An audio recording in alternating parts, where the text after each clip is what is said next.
Hey,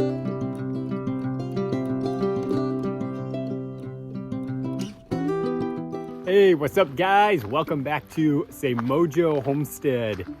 We are in a rainy week, but the temperatures are getting a little bit higher. It's really nice. This is what I would call our false spring. So it feels like spring, makes you want to do spring-like things, but it is not spring.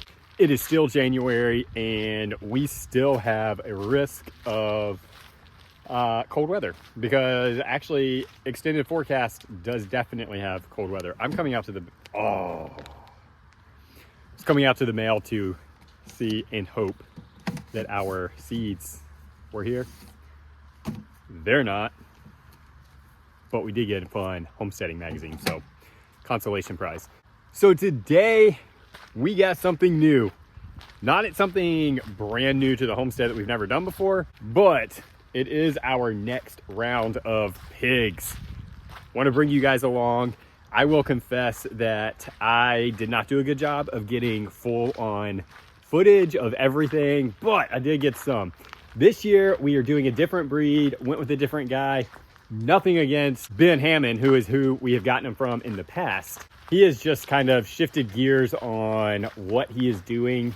He's doing more like meat sales. So he's raising all the pigs that he has and selling them commercially as meat in different cuts, because that business has just taken off for him. So happy for him. So we actually went with someone else who goes by Curly, and the name of their place is Curly Farms. They're on Facebook, but different breed. I'm excited. This will give us a taste comparison of the two breeds that we have been doing and just give us an idea of how like the meat varies from one breed to another. You always hear, you know, like, oh, this breed's better or this breed's better. In the past, we have done a cross of Mangalitsa and Berkshire, which I have been super pleased with, but couldn't find anybody else that had those. So we went with these guys, which are, I don't know if I'm going to remember them because I think there's actually 3 breeds kind of in this one. I'll just have it pop up below so that you guys can see, but I think that it is Yorkshire, I know Hereford, and something else. There it is. Read it. So with the Mangalitsa Berkshire cross, I was super pleased with all of the meat cuts and everything, except for the bacon. Now the bacon was good, but it was much more fatty than meaty. And so wasn't super thrilled about that. It was to be expected with that breed. Those are both more of a lard pig. The Berkshire, you're going to get a really high quality meat, debatably the best in the market. And the Mangalitsa, you're getting the highest quality pork fat out of that one. These guys, I think, are going to give us meatier bacon, which will be good. And all the other cuts should be good. One of those breeds does have good marbling in the meat. And so I'm really hoping that kind of carries over into these, but we shall see. That is yet to be determined. We'll find out in about 8 months or so. But enough of that. I did get a little bit of footage out there, so let's go check that out right now.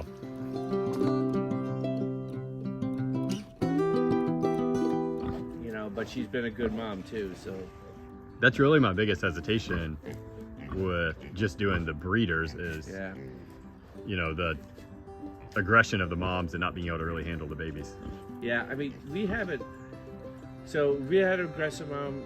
They only get one shot because I figured they're not going to get better. They'll get worse as they get older and crankier. You know. So her dad would be. Her dad is the Berkshire. I'm sorry. The these, litters. Yeah, our Eddie. We call him Eddie. Okay.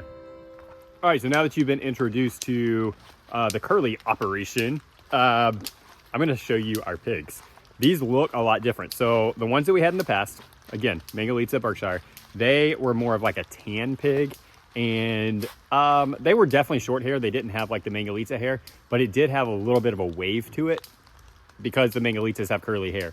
These guys are black and a little bit of white. So that is the, what is it, Yorkshire? I haven't familiarized myself with these. The black and white breed that is in these pigs. But check them out. Here they are. They're still trying to warm up to me and to this area out here and all of that. So I don't know if they're going to come up to me because they're still a little bit traumatized from just being caught being put in the back of my truck in a crate, carried, you know, a little ways, and then, oh, they are coming to me. Carried a little ways and then put it to a new environment. But they are loving it out here, guys. That is what I was telling John. John helped me, the young man that lives with us, is that I love being able to get animals in like a more natural environment.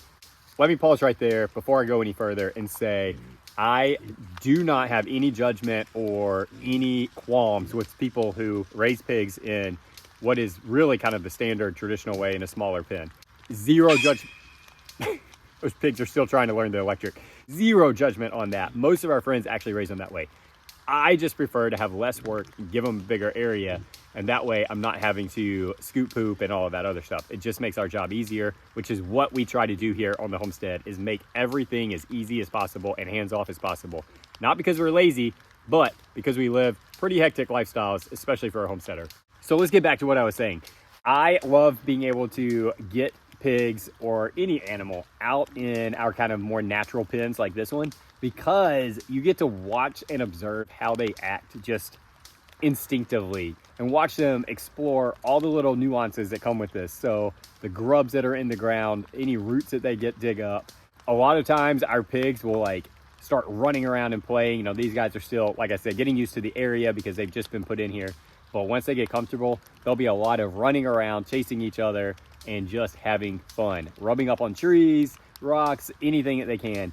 And it gives them that space that pigs like to have kind of their 3 zones, if you will. So if you don't know this about pigs, pigs really are a very clean animal. And it is a huge misconception that they are, you know, dirty, muddy, don't like it. Now, true, they do like mud, especially when it's hot, because it's how they cool off. Pigs can't sweat, which makes that whole phrase, sweating like a pig, really confusing. But I digress. As I was saying, they like to divide their pen into 3 main areas, and that is kind of their living quarters or sleeping area, which is typically going to be whatever dry shelter you give them. That's also typically where they get fed, but they're not as picky about where they eat. Then they're going to have their wallow, which is where they're going to wallow down in that mud or loose dirt to cool off. And then the third zone is kind of the bathroom zone. Pigs, if they have a big enough pen, will denote one main area in the pen to go to the bathroom in. And it's usually the farthest away from their bedding. The wallow can be fairly close to it sometimes. Sometimes, you know, our pigs have gone farther away from the wallow. But in general, they're going to keep it as far away as they can from all of their other kind of activity spots because they're clean. The way we have ours set up, let me spin you guys around, is we have the shelter area back there. That's also where we feed them in there. I've got a feed trough that I just dump the food in. The water is also over there. It's higher ground. The wallow, which the last round of pigs last year did create, is kind of underneath the lean-to area back there. It's just a natural area because on a day like today, that water drips off and just sort of puddles there, and it will hold it for quite a few days, especially if we're not hot and super dry. But that's probably where they're gonna just naturally go for their wallow. It's already made. I'm not gonna fight a pig and tell him where that wallow needs to be. They can have that spot. Back there, where the gate is, that's the highest part of the ground. And so a lot of times they will hang out up there, especially when they don't want to be wet. Another misconception with pigs. Pigs, although they like mud, they really don't like to just be wet. They wanna be able to get out of rain and stuff like that if they can. And they're gonna spend a lot more time, in my experience, up on higher ground where it's not as wet. And they'll only go down to mud when they really want to cool off or just have a nice little mud bath. So the bathroom zone, our first round 2 years ago, they kind of made it in the middle. It was really weird. It was kind of annoying too, because you had to watch where you stepped in here. Last year, however, it was back here, down here in this bottom corner, which was nice because it was the farthest away from the house, farthest away from all of our activity. So it really helped to minimize the smell. The only time we had a little bit of an issue with it is if we had kind of that wind that blew up and it had been raining, and then usually it was like the next day when everything was wet but the sun was out. That is not a misconception. Pigs can be very smelly, and it's not the pig itself. It's more of like the pen that they're in. That's the other benefit and the other reason why we like to have them out here in the woods and give them bigger space, because it kind of disperses all of that. And so it does really help to cut down on the smell. There are some other things you can do if you're keeping them in a smaller pen. that you can do that. Kind of the compost diaper idea. Justin Rhodes is big on that. Pigs themselves are not smelly animals. They're clean animals, pretty personable, and fairly organized when it comes to living space. So that's all that I have for you on pigs.